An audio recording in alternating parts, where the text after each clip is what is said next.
I decided to record this video. It's been some time since I did it last time. And I've been thinking recently that I have been through a lot of experience of trying new things, of trying to express myself artistically. I know that, like, if someone knows me, he has always known that I was always into those artistic things, although my professional path is totally different because I'm a language teacher. And I chose it because it was easier for me, because it was more practical.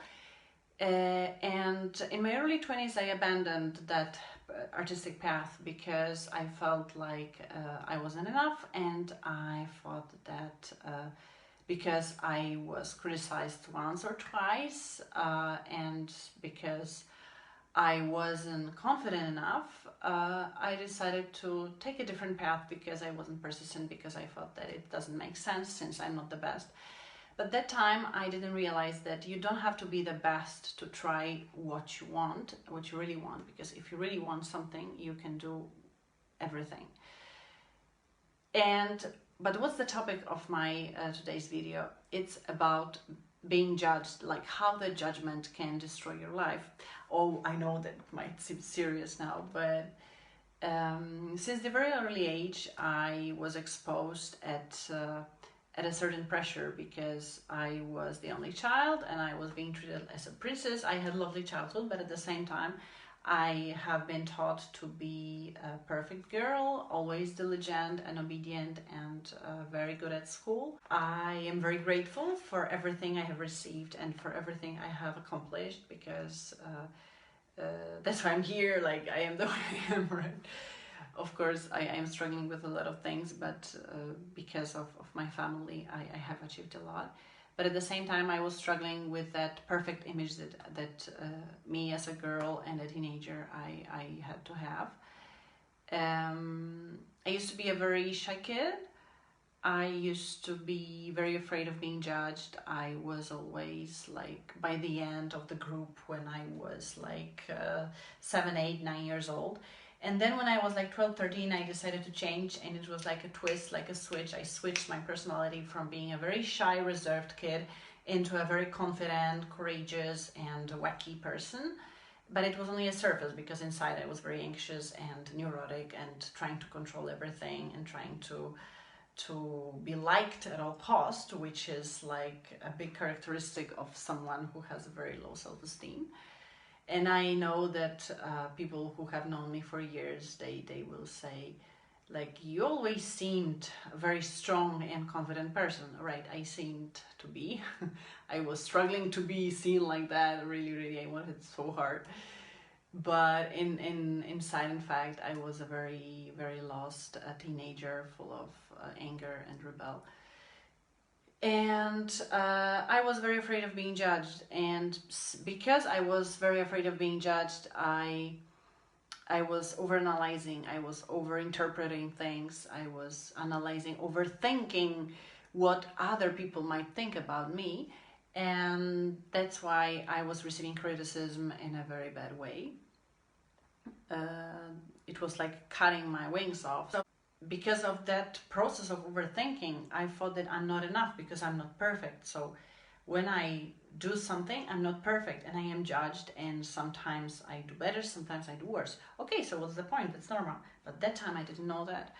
So I was going backwards, and I was auto-sabotaging myself that since I'm not enough, I can't do it.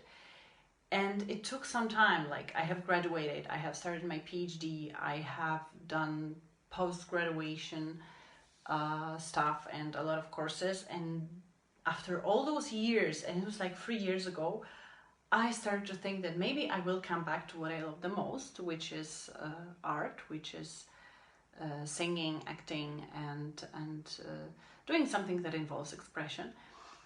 And I didn't care that I was 30, so I really started to do what I have always wanted, and I'm still doing so. And that's why I'm recording this video for you guys, because you shouldn't be worried the way you are seen by other people, because there will be better moments, there will be worse moments, but if you really know that that's the thing that you really want to do, just don't abandon this path. Just push forward, just move forward, and just express yourself, just share your ideas, be positive to people, be open.